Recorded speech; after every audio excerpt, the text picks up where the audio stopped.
And for those of you who don't know me, I'm David, Kate, and Anna's dad. I'm thrilled that they're among the many young people here and they brought their friends with them. It's also great that Matt, who's considerably younger than myself, has decided to offer his name for the nomination, and I congratulate both of you and Wendy for doing so. We do need to see more young people getting involved, whether it's candidates, delegates, volunteers, or just informed voters. But, you know, I don't blame you for being reluctant to get involved. So far, my generation's done a pretty good job of screwing things up for you. Debt levels, both government and personal, are at all-time highs. Disasters, both natural and man-made, are occurring with increasing regularity.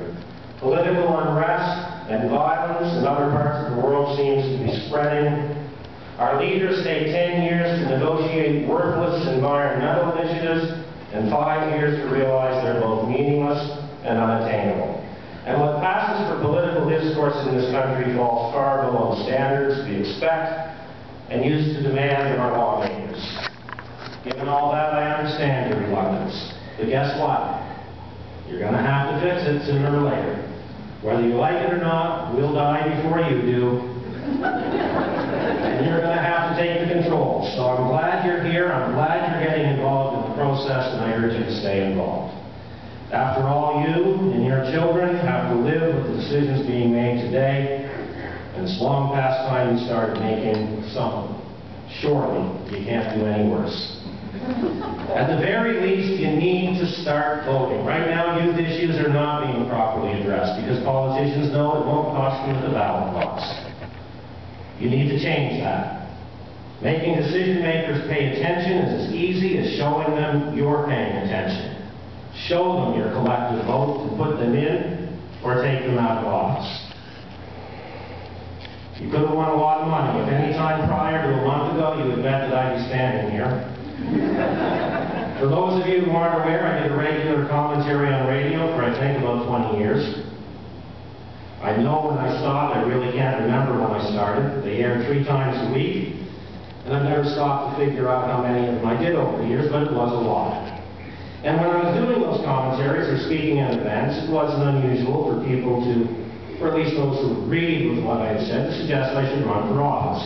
I had a ready and foolproof answer. A 2-part answer, actually. First, I'd say, no political party would have me. Then I'd go on to say, well, why would I want to get involved in that? It's a whole lot easier telling those guys what they're doing wrong. Well, I'm here. So I guess the first part of the answer no longer applies. There is one party, the Liberal Party of Canada, that encourages independence.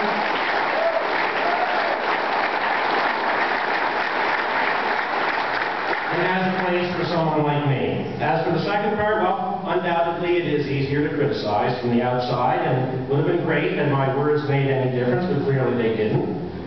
I've told my kids through the years that they can moan and they can complain and they can criticize about something, or they can try to do something about it.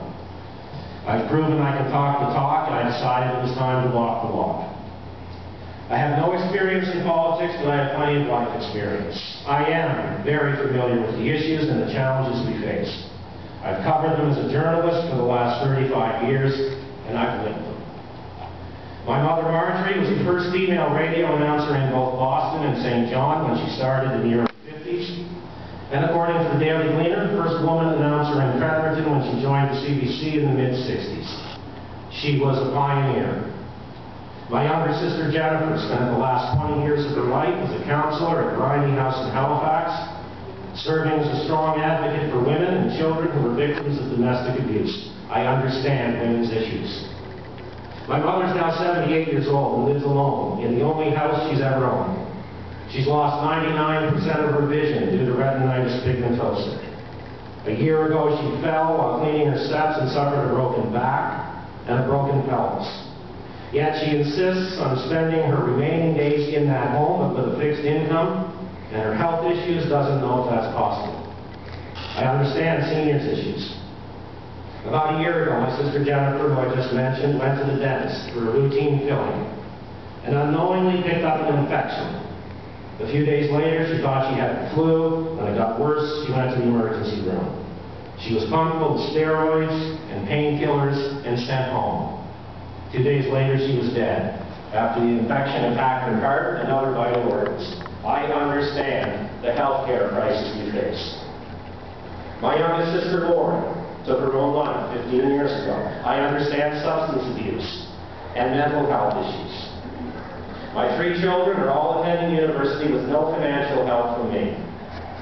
In addition to their school responsibilities, Kate and Anna each work 2 part-time jobs. David was working until he's now down to 1, but he's working on getting that second one.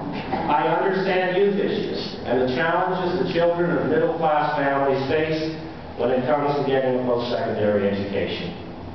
There have been times over the past 10 years when I've worked 2 part-time jobs in addition to my radio job in order to make ends meet. I know what it's like to roll up pennies and redeem bottles and cans to buy bread and milk. I understand the financial challenges millions of Canadians face. Many of you know my wife Sharon, who has spent the last 30 years battling multiple sclerosis. She's been unable to work for the last 10 years, and some of you know about the battle we fought to stop the illegal clawback of her disability benefits. I understand the challenges people with disabilities in this country face.